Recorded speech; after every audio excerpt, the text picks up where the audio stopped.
어이 경비 아저씨, 귀가 먹었나? 이거 좀 치우라니까요.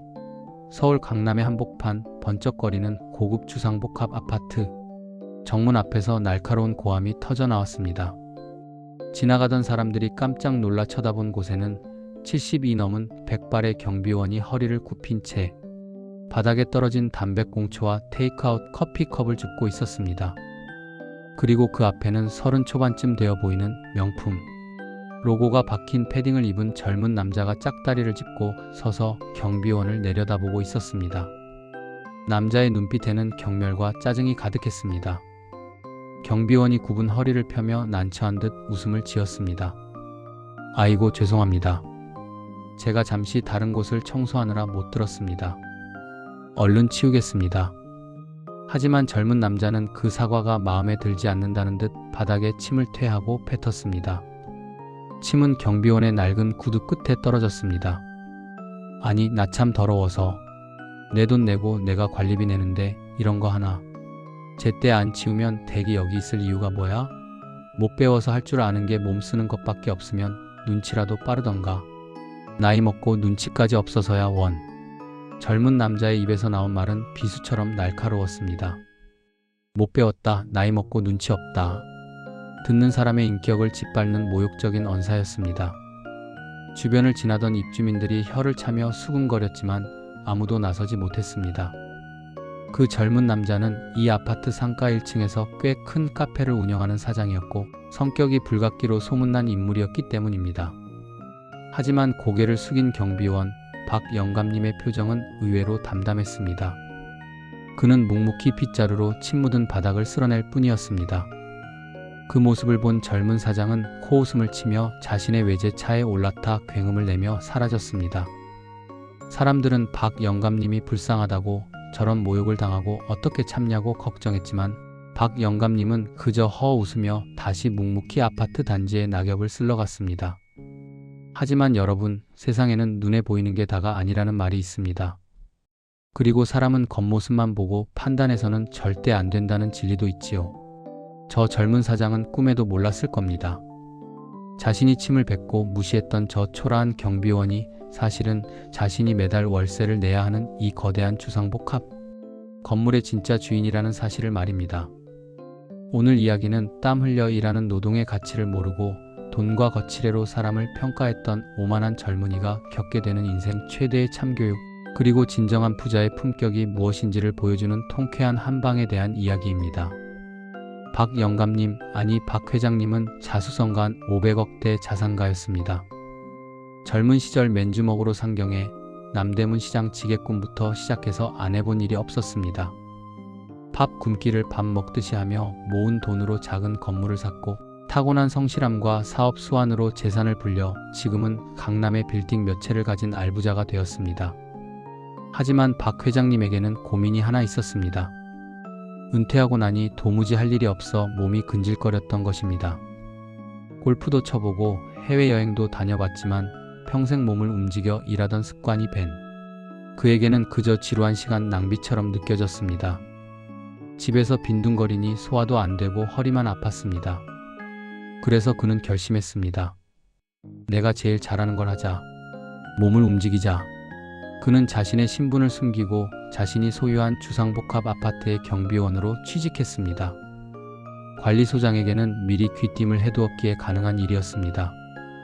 물론 돈 때문에 하는 일은 아니었습니다. 아침 일찍 일어나 주민들에게 인사하고 단지를 깨끗하게 청소하고 택배를 받아주는 그 소소한 일상에서 박 회장님은 살아있음을 느꼈습니다. 주민들이 건네는 수고하십니다라는 말 한마디, 아이들이 고사리 손으로 쥐어주는 사탕 한 알이, 그에게는 수천만 원짜리 골프 회원권보다 더 값진 기쁨이었습니다. 대부분의 주민은 성실하고 인상 좋은 박 회장님을 좋아했습니다. 겨울에는 따뜻한 유자차를 타다 주는 아주머니도 있었고 명절이면 과일 상자를 경비실에 슬쩍 놓고 가는 청년도 있었습니다. 박 회장님은 생각했습니다. 그래, 세상은 아직 살만해. 따뜻한 사람이 더 많아. 하지만 세상에는 꼭 미꾸라지 한 마리가 물을 흐리는 법이지요. 그 미꾸라지가 바로 상가 1층 카페 사장 최민수였습니다. 최민수는 전형적인 강약약강, 즉 강한 자에게는 약하고 약한 자에게는 강한 인간이었습니다. 부모님에게 물려받은 돈으로 카페를 차린 그는 자신이 마치 이 세상의 왕이라도 된 것처럼 행동했습니다. 특히 자신보다 나이가 많아도 사회적 지위가 낮아 보이는 사람들에게는 거침없이 하대하고 갑질을 일삼았습니다. 택배 기사에게 엘리베이터 잡지 말고 계단으로 다녀라라고 소리치기 일쑤였고, 청소 여사님들에게는 화장실에서 냄새난다며 물건을 집어 던지기도 했습니다. 그런 그에게 박 회장님은 아주 좋은 먹잇감이었습니다. 항상 웃으며 고개를 숙이는 늙은 경비원. 최민수는 박 회장님을 볼 때마다 스트레스를 풀듯 시비를 걸었습니다. 어이, 거기 졸지 말고 눈 좀 똑바로 떠요. 경비실 난방 너무 빵빵한 거 아니야? 내 관리비가 다 거기로 들어가나? 박 회장님은 그런 최민수를 보며 속으로 혀를 찼습니다. 쯧쯧, 젊은 친구가 어쩌다 저렇게 마음이 꼬였을까? 돈이면 다인 줄 아는구나. 하지만 내색하지 않았습니다. 아직은 때가 아니라고 생각했기 때문입니다. 아니, 어쩌면 저 젊은 친구가 스스로 깨닫고 변하기를 기다려주고 싶었는지도 모릅니다. 인생의 선배로서 말입니다. 사건이 터진 건 바로 며칠 전 눈이 펑펑 쏟아지던 날이었습니다. 박 회장님은 새벽부터 나와 아파트 진입로에 눈을 치우고 있었습니다. 주민들이 출근길에 미끄러지지 않도록 영하 10도의 강추위 속에서 땀을 뻘뻘 흘리며 넋가래질을 하고 있었습니다. 그때였습니다. 최민수의 검은색 세단이 미끄러지듯 들어오더니 눈을 치우고 있던 박 회장님 바로 앞에 급정거를 했습니다. 끽! 하마터면 칠 뻔한 아찔한 상황이었습니다. 박 회장님이 놀란 가슴을 쓸어내리기도 전에 차 문이 열리고 최민수가 내렸습니다. 그는 다짜고짜 소리를 질렀습니다. 아니, 눈을 치우려면 제대로 치워야지. 바닥이 미끄러워서 차가 밀리잖아. 사고 나면 당신이 책임질 거야? 그 쥐꼬리만한 월급으로 내 차 범퍼값이나 물어낼 수 있어? 적반하장도 유분수였습니다. 박 회장님은 어이가 없었지만 일단 고개를 숙였습니다. 죄송합니다. 눈이 계속 내려서 금방 치우겠습니다. 죄송하면 다야? 배운 게 없으면 몸이라도 부지런해야지. 어디서 꼬박꼬박 말대꾸야? 나이 처먹고 할 줄 아는 게 빗자루질밖에 없으면 그거라도 똑바로 하라고. 에이 퇴. 최민수는 기어이 넘지 말아야 할 선을 넘고 말았습니다. 박 회장님의 면전에 대고 침을 뱉은 것도 모자라 배운 게 없다, 나이 처먹고라는 패륜적인 막말을 쏟아낸 것입니다. 박 회장님의 눈빛이 순간 매섭게 변했습니다. 평생을 성실하게 살아온 자신의 인생을, 노동의 신성함을 모독하는 저 언행을 더 이상 두고 볼 수 없었습니다. 박 회장님은 묵묵히 최민수를 올려다보며 낮고 단호한 목소리로 말했습니다. 젊은 양반, 말 조심하게. 직업에는 귀천이 없는 법이고 사람 위에 사람 없는 법일세. 자네가 입고 있는 그 옷, 타고 다니는 그 차, 다 누군가가 땀 흘려 만든 걸세. 남의 땀을 우습게 알면 언젠가 자네도 피눈물 흘릴 날이 올 거야. 최민수는 경비원의 반격에 잠시 당황한 듯 했지만 이내 비웃음을 터뜨렸습니다. 하, 훈계질? 주제 파악 좀 하시지? 당신 해고당하고 싶어? 내가 관리소장한테 전화 한 통만 하면 당신 당장 짐 싸야 해. 알기나 해? 최민수는 씩씩거리며 카페로 들어가 버렸습니다. 박 회장님은 그 뒷모습을 보며 씁쓸하게 웃었습니다. 그리고 주머니에서 휴대전화를 꺼내 어딘가로 전화를 걸었습니다. 김비서 나야. 그래, 상가 1층 카페 계약건 말인데. 만료일이 언제지? 다음 주? 그래, 알았어. 일정 잡아. 일주일 뒤 최민수는 콧노래를 부르며 아파트 관리사무소가 아닌 건물관리본사 사무실로 향했습니다. 임대차 계약 갱신일이 다가왔기 때문입니다. 이 건물 상가는 몫이 워낙 좋아서 장사가 잘 되었고 최민수는 당연히 재계약을 할 생각이었습니다. 건물주가 깐깐하다던데 뭐 월세 좀 올려달라겠지. 까짓것 던져주면 그만이야. 그는 건물주가 누군지도 몰랐습니다. 워낙 대리인을 통해서만 거래하는 사람이라 얼굴을 본 적이 없었기 때문입니다. 최민수는 새로 뽑은 명품 정장을 빼입고 거만한 자세로 본사 회의실에 앉아 다리를 꼬고 기다렸습니다. 잠시 후 회의실 문이 열렸습니다. 오셨습니까? 정중한 인사와 함께 비서가 문을 열어주었고 그 뒤로 한 노신사가 들어왔습니다. 말끔하게 빗어 넘긴 백발, 최고급 맞춤 정장, 그리고 손목에서 빛나는 명품 시계. 딱 봐도 범상치 않은 품격이 느껴지는 노인이었습니다. 최민수는 자리에서 일어나 엉거주춤 인사를 했습니다. 아, 예. 안녕하세요. 제가 여기 카페 운영하는 최 사장입니다. 노신사는 아무 말 없이 상석에 앉아 최민수를 빤히 쳐다보았습니다. 최민수는 왠지 모를 위압감에 침을 꿀꺽 삼켰습니다. 그런데 가만 보니 노신사의 얼굴이 어딘가 낯이 익었습니다. 어디서 봤더라? 저 주름, 저 눈매. 노신사가 입을 열었습니다. 최 사장, 장사는 좀 잘 되나? 목소리를 듣는 순간 최민수의 등골에 식은땀이 쭉 흘렀습니다. 그 목소리는 며칠 전 눈 내리던 아침, 자신에게 직업에 귀천이 없다고 훈계하던 그 경비원의 목소리와 토씨 하나 다르지 않았기 때문입니다. 설마? 최민수의 눈이 왕방울만해졌습니다. 노신사가 빙긋 웃으며 서류 봉투 하나를 탁자 위로 던졌습니다. 왜?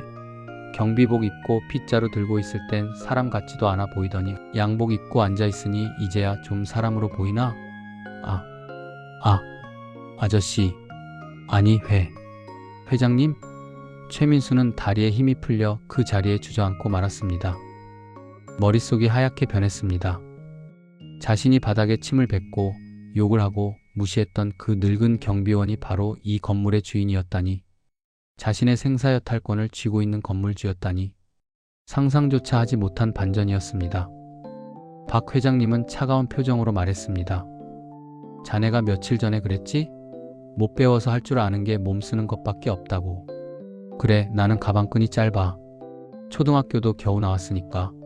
하지만 나는 적어도 인간이 지켜야 할 예의는 배웠네. 돈이 많다고 남을 깔보지 않고 힘이 있다고 약한 사람 괴롭히지 않는 법을 배웠어. 그런데 자네는 좋은 대학 나오고 부모 잘 만나서 사장 소리 듣는지 몰라도 인간으로서 가장 기본적인 건 못 배운 것 같구먼. 최민수는 벌벌 떨며 무릎을 꿇었습니다. 회장님, 죽을 죄를 지었습니다. 제가 눈이 삐었습니다. 한 번만 용서해 주십시오. 제가 정말 몰라보고? 그럼 내가 건물주가 아니고 그냥 평생 경비원이었으면 계속 그렇게 침 뱉고 욕하고 살았겠네? 박 회장님의 호통에 최민수는 말문이 막혔습니다. 나는 자네 같은 사람에게 내 건물을 내줄 생각이 없네.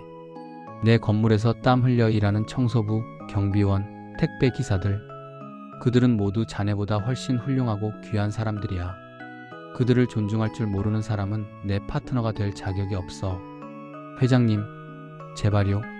여기서 나가면 저 망합니다. 인테리어 비용의 권리금에 제발 한 번만 기회를 주십시오. 최민수는 눈물 콧물을 흘리며 빌었습니다. 하지만 박 회장님은 단호했습니다. 기회는 자네가 걷어찼어. 내가 눈을 치우던 그날 자네에게 사과할 기회가 있었고 내가 훈계할 때 깨달을 기회가 있었어. 하지만 자네는 조롱과 비아냥으로 답했지. 나가보게. 계약 연장은 없네. 그리고 원상 복구 확실하게 해놓고 나가. 박 회장님은 비서를 불러 최민수를 내보냈습니다. 끌려나가는 최민수의 비명소리가 폭도에 메아리쳤습니다. 회장님, 살려주세요. 하지만 닫힌 문은 다시 열리지 않았습니다. 며칠 뒤 아파트 단지에는 소문이 쫙 퍼졌습니다. 아나무인으로 굴던 카페 사장이 쫓겨나게 생겼다는 소식에 주민들은 10년 묵은 체증이 내려간다며 환호했습니다. 그리고 더욱 놀라운 소식은 항상 웃으며 청소를 하던 박 경비원이 사실은 그 카페 건물의 주인이라는 사실이었습니다. 주민들은 깜짝 놀라면서도 한편으로는 고개를 끄덕였습니다. 어쩐지 경비 아저씨 품위가 남다르다 했어. 돈 많다고 거들먹거리지 않고 그렇게 솔선수범하시다니 진짜 어른이시네. 박 회장님은 자신의 정체가 밝혀지자 경비원 일을 그만두어야 했습니다. 더 이상 주민들이 그를 편하게 대하지 못했기 때문입니다. 마지막 출근 날 그는 평소처럼 빗자루를 들고 아파트 단지를 한 바퀴 돌았습니다. 그러자 놀라운 일이 벌어졌습니다. 주민들이 하나둘씩 나와 박 회장님에게 인사를 건네는 것이었습니다. 회장님, 아니 어르신. 그동안 정말 감사했습니다. 덕분에 아파트가 항상 깨끗했어요. 건강하세요. 아이들은 할아버지 가지 마세요 라며 울먹이기도 했습니다. 박 회장님의 눈시울이 붉어졌습니다. 그가 500억 자산가라서가 아니라 지난 1년간 보여준 땀과 정성에 대한 진심 어린 존경의 표시였습니다. 박 회장님은 경비복을 벗고 다시 양복으로 갈아입었습니다. 그리고 정문을 나서는데 멀리서 이삿짐 트럭이 들어오는 게 보였습니다. 카페의 간판을 떼어내고 짐을 싣고 있는 최민수의 모습이 보였습니다. 며칠 사이에 폭삭 늙어버린 듯한 그는 박 회장님의 차가 지나가자 황급히 고개를 돌려 피했습니다. 부끄러움과 후회가 가득한 얼굴이었습니다. 박 회장님은 차 창문을 내리고 잠시 그를 바라보다가 기사에게 출발하라고 손짓했습니다. 그를 비난할 필요도 조롱할 필요도 없었습니다. 인생이라는 가장 엄격한 선생님이 이미 그에게 뼈저린 교훈을 주었을 테니까요. 박 회장님은 차 안에서 100미러로 멀어지는 아파트를 바라보며 혼잣말을 했습니다. 그래, 돈은 있다가도 없고 없다가도 있는 것이지. 하지만 사람의 격은 돈으로 사는 게 아니야. 남을 귀하게 여길 줄 아는 마음, 그게 진짜 부자의 자격이지. 차는 강남의 빌딩 숲 사이로 미끄러져 나갔습니다. 70평생을 치열하게 그리고 정직하게 살아온 노장의 뒷모습은 그 어떤 명품보다 빛나고 아름다웠습니다. 여러분, 오늘 이야기 어떻게 들으셨나요? 우리 주변에는 겉모습만 보고 사람을 평가하는 일들이 참 많습니다. 입은 옷이 허름하다고 하는 일이 험하다고 함부로 대하는 사람들을 보면 참 안타깝습니다. 진정한 고수는 발톱을 숨긴다는 말이 있지요. 지금 내 앞에서 청소를 하고 있는 저분이, 밥을 나르는 저분이 사실은 나보다 훨씬 더 깊은 내공과 훌륭한 인품을 가진 분일 수도 있습니다. 아니, 설령 부자가 아니라 해도 자신의 자리에서 묵묵히 땀 흘려 일하는 모든 사람은 존경받아 마땅한 삶의 주인들입니다. 지금 여러분의 곁에 있는 분들에게 따뜻한 눈빛 한번, 다정한 말 한마디 건네보시는 건 어떨까요? 수고하십니다. 감사합니다라는 그 짧은 인사 속에 우리 사회를 지탱하는 품격이 숨어 있다고 생각합니다. 오늘 하루도 각자의 자리에서 최선을 다하신 여러분 모두가 이 시대의 진정한 회장님이십니다. 긴 이야기 들어주셔서 감사합니다.